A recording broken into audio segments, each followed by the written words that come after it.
Mari kita mulai, mari kita melangkah aja, coba dulu.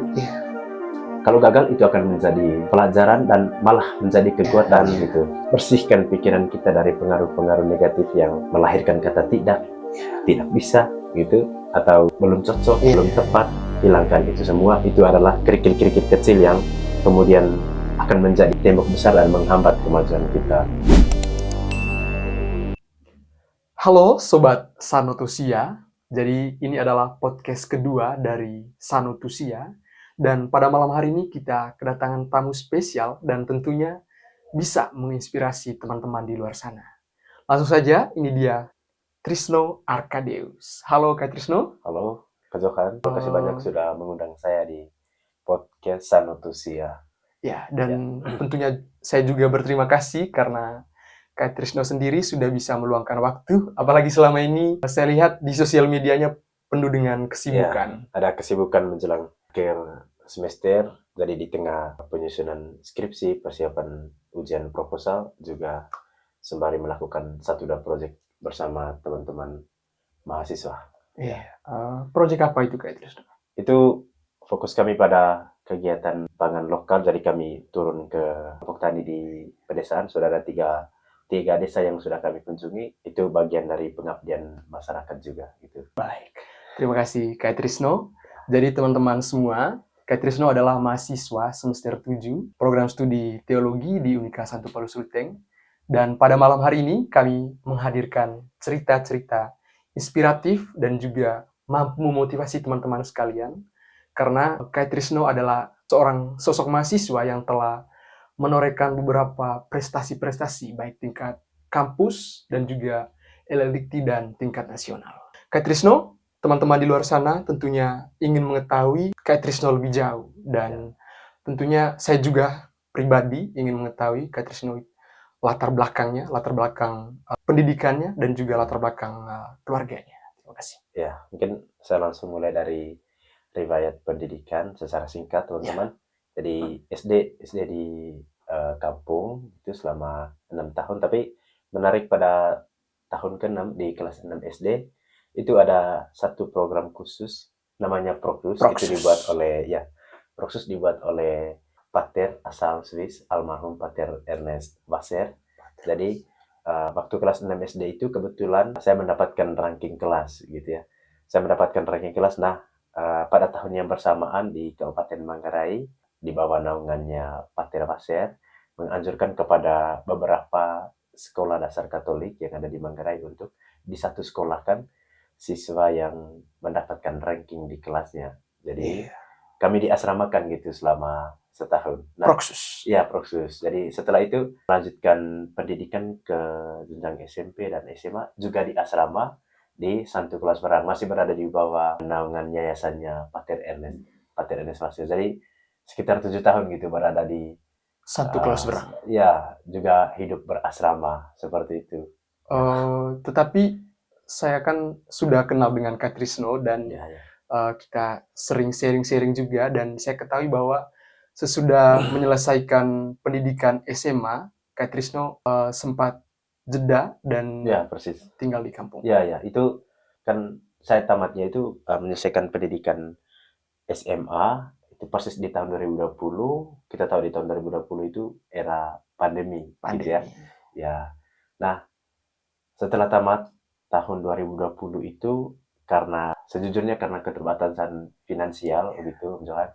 Jadi stuck gitu untuk melanjutkan pendidikan ke jenjang yang lebih tinggi. Jadi itu kemudian menjadi resilient terbesar saya dalam hidup gitu, yang kemudian bisa membuat saya terlatih secara mental gitu, emosional bahkan seperti itu, sehingga belum masuk dunia perkuliahan itu saya seperti sudah punya persiapan, sudah punya kematangan persiapan sebelum berada di kelas bersama dengan teman-teman di bangku perkuliahan. Dan menarik bahwa selama 2 tahun itu saya memilih untuk tidak bekerja. Dan mungkin seandainya waktu itu saya memilih untuk bekerja, bisa saja nyaman di tempat kerja gitu, dan akhirnya tidak melanjutkan pendidikan. Jadi mungkin saja semua kemungkinan bisa terjadi. Dan puji Tuhan, karena gejolak saya gitu untuk melanjutkan pendidikan di tengah kenyataan keterbatasan finansial, saya selalu punya kesempatan untuk mengikuti webinar online, Iya. mengikuti beberapa perlombaan yang terbuka secara umum gitu. Beberapa di antaranya saya mendapat juara, beberapa yang lainnya juga tidak.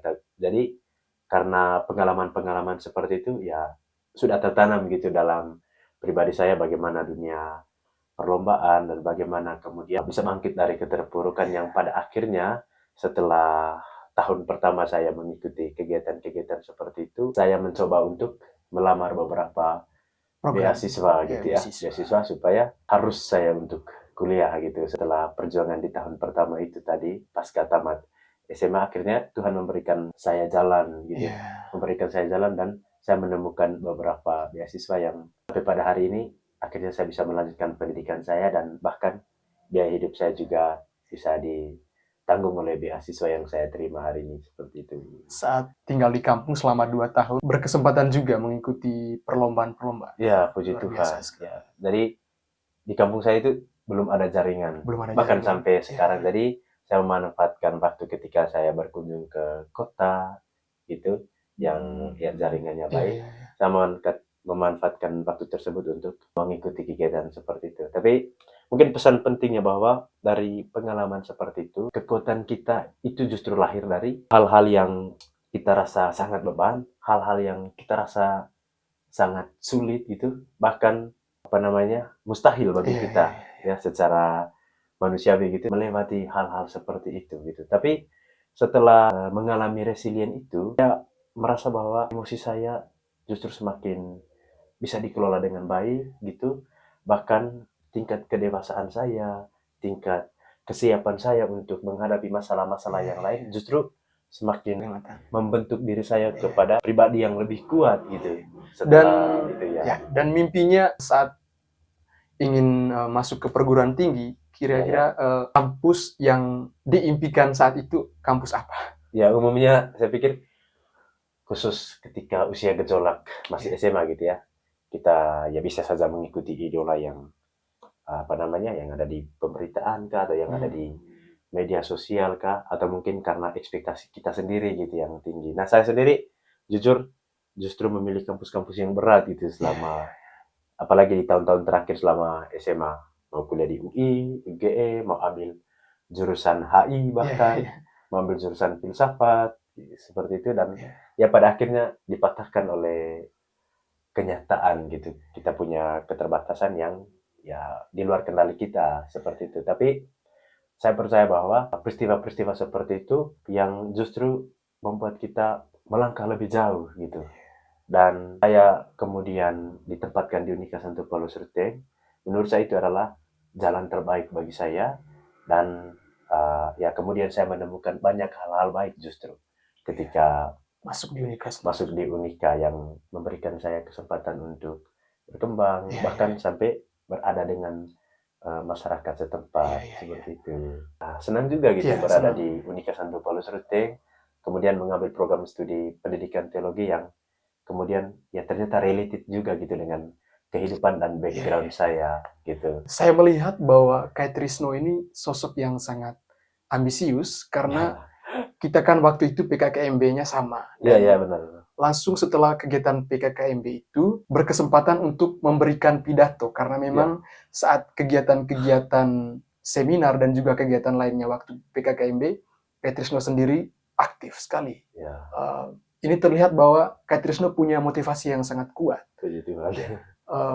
Apakah Kak Trisno memang sebelum masuk kuliah itu punya komitmen bahwa saya harus seperti ini? Atau bagaimana Kak Eh, Trisno? mungkin lebih kepada background yang tadi di awal saya ceritakan bahwa saya sudah memiliki kesiapan seperti itu. Lalu saya mempelajari banyak hal gitu selama 2 tahun itu, selama 2 tahun berada di kampung dan belum melanjutkan studi sehingga ketika masuk pada dunia perkuliahan, gejolak yang saya tampung selama 2 tahun untuk melanjutkan pendidikan Iya, itu seperti itu iya. tertuang spontan pada saat saya memasuki perguruan tinggi Pro. pertama kalinya dan persis ketika PKKMB itu ya saat seminar gitu Iya. kan, saat ada sosialisasi dari para dosen, saya aktif untuk bertanya Bertanya. gitu dan bahkan menjawab pertanyaan yang diberikan oleh panitia Iya, gitu, panitia. panitia PKKMB yang ada pada saat itu. Ya mungkin mereka melihatnya dari hal-hal seperti itu, mencacatnya dari hal-hal seperti itu, sehingga saya diberi kesempatan untuk mewakili seluruh teman-teman mahasiswa baru waktu itu untuk memberikan pidato gitu di aula umum di kampus. Dan itu adalah pintu awal Kak Trisno bisa meraih banyak prestasi-prestasi, dan saya ingin menggali lebih dalam lagi. Berangkat dari situ, Kak Trisno bisa meraih prestasi pertamanya di Unika Santo Paulus Ruteng itu Ya. pada semester berapa, dan bagaimana Kak Trisno meraih prestasi itu? Ya, jadi waktu semester 1 gitu, ya saya dikenal karena mungkin karena pidato itu, Iya, Pidan. gitu, karena pidato itu. Lalu pada semester 2 kemudian ada perlombaan. Perlombaannya itu tingkat universitas aja, dan waktu itu saya berkenalan dengan teman-teman dari prodi lain yang mewakili prodinya untuk mengikuti perlombaan gitu. Kebetulan saya dipilih dari program studi juga untuk mewakili prodi saya mengikuti perlombaan yang diadakan di kampus. Seperti itu, dan persis pada semester 3 itu ada apa namanya kegiatan perlombaan kompetisi debat mahasiswa Indonesia yang Iya. dilaksanakan setiap tahun dari Puspernas, dan saya mengikuti seleksi itu. Ya puji Tuhan saya mendapat urutan ketiga waktu itu ya, dari beberapa teman lain dari semua program studi, dan memang yang dipilih untuk mewakili kampus itu 3 orang saja. Nah, di semester 3 itu saya berhasil mengikuti kegiatan perdana, saya mengikuti lomba debat mahasiswa nasional Indonesia gitu, kompetisi debat mahasiswa Indonesia atau KDMI. Dan waktu perlombaan itu kami peringkatnya itu keempat gitu, selisih berapa poin saja dengan Undana. Tetapi tidak cukup di situ, karena kami sudah terbentuk dalam tim 3 orang dan 2 dosen pembimbing lainnya, kami yang juara tadi, kami juga mengikuti seleksi lain gitu. Namanya itu uh, saya lupa lagi, pokoknya itu dari kampus Sriwijaya yang ada Iya, di iya. Palembang. Palembang. Dan ya puji Tuhan kami mendapatkan urutan pertama untuk tingkat provinsi waktu itu, sehingga mewakili provinsi untuk debat langsung nasional di Palembang. Jadi itu pengalaman saya juga, pengalaman pertama saya juga naik pesawat gitu, pengalaman pertama juga untuk keluar dari Manggarai, keluar dari NTT gitu, dan pengalaman pertama juga bisa bertemu dengan mahasiswa dari berbagai universitas-universitas ternama di Indonesia, dan itu terjadi di Palembang gitu, semester 3. Terima kasih Kak Trisno. Berangkat dari latar belakang yang sangat menarik sekali Ya, didengar tadi, kemudian berhasil menorehkan prestasi pertamanya di ya, Palembang ya. ya, Dan kemudian tentunya kita juga terinspirasi berangkat dari cerita-cerita itu tadi. Dan Kak Trisno, saya ingin mengetahui setelah itu Kak Trisno, dan saya lihat di sosial medianya Kak Trisno ya, tuh, ya, berhasil menjadi duta bahasa juga. ya, Ya. Kira-kira Kak Trisno bisa menceritakan ya, secara singkat bagaimana memperoleh itu? ya. Jadi persis setelah pulang dari Palembang pada semester 3, masuk semester 4 kalau saya tidak salah, saya mengikuti seleksi lomba individu gitu Hmm. untuk seluruh perguruan tinggi swasta di Provinsi Nusa Tenggara Timur gitu. Dan sebelumnya ada seleksi internal di Ya. kampus, dan puji Tuhan saya mendapatkan urutan pertama dari semua mahasiswa yang mengikuti seleksi, dan saya menjadi delegasi dari satu-satunya delegasi dari kampus Unika Sentul Palu Sulteng untuk mengikuti perlombaan debat yang berlangsung di Kupang secara offline gitu. Offline, Waktu itu tatap muka. ya di kampus Muhammadiyah Kupang, diikuti oleh seluruh perguruan tinggi swasta yang ada di Nusa Tenggara Timur. Dan ya puji Tuhan saya menyabet peringkat pertama juga untuk seluruh NTT di apa namanya di Kupang di Muhammadiyah, dan itu sekitar tahun 2023. Nah, masuk di semester 5 saya mengikuti seleksi duta bahasa, dan puji Tuhan saya masuk sebagai 15 besar untuk kategori putranya yang kemudian akan bertanding secara offline.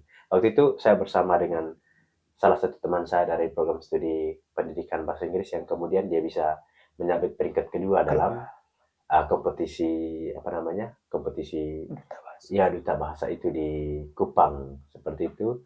Dan setelah semester 5 itu di semester 6 saya dipercayakan dari program studi untuk mengikuti program MBKM gitu ya, program MBKM, dan saya mendapat kesempatan untuk berada di Jawa Timur Jawa selama Timur.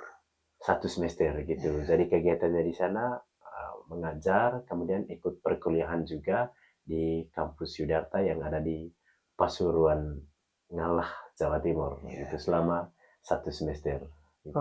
Di Jawa Timur itu biaya hidupnya ditanggung atau bagaimana, Pak Trisno? Ya, karena ini program dari pemerintah yang bekerja sama dengan seluruh perguruan tinggi yang ada di Indonesia, dan kebetulan waktu itu program studi pendidikan teologi di Unika memenangkan hibahnya. Akhirnya ya beberapa delegasi dari mahasiswa teologi dipercayakan untuk mengikuti kegiatan tersebut di luar wilayah seperti itu selama 1 semester, dan mata kuliahnya dikonversi gitu. Dan mungkin prestasi yang terakhir itu setelah pulang dari Jawa Timur. Selama di Jawa Timur saya juga mengikuti salah satu perlombaan yang diadakan oleh Brawijaya Malang, namanya Amarta, nama kompetisi yang mereka buat itu. Dan saya mengikuti kompetisi jurnalistik dari beberapa mata lomba yang mereka perlombakan gitu. Dan waktu itu saya mendapatkan juara 3 juga di Jawa Timur gitu untuk kategori jurnalistiknya gitu. Nah, sepulang dari sana mungkin prestasi yang terakhir itu adalah juara 1 menulis esai populer tingkat provinsi gitu. Dan waktu itu diadakan oleh PPPK kalau saya tidak salah dari provinsi gitu, dan itu terbuka untuk umum. Dan ya puji Tuhan saya kemudian dipanggil kembali ke Kupang untuk menerima hadiahnya, dan saya mendapat juara 1 untuk Provinsi Nusa Tenggara Timur. Yeah. Terima kasih Kak Trisno. Ya. Jadi Sobat Sanotusia, sebenarnya masih banyak lagi kegiatan-kegiatan dan prestasi yang telah diraih oleh Kak Trisno. Dan jika teman-teman ingin mengetahui itu semua, bisa kunjung di akun Instagram Kak Trisno. Nama akun Instagramnya Trisno Arkadeus. Trisno Arkadeus.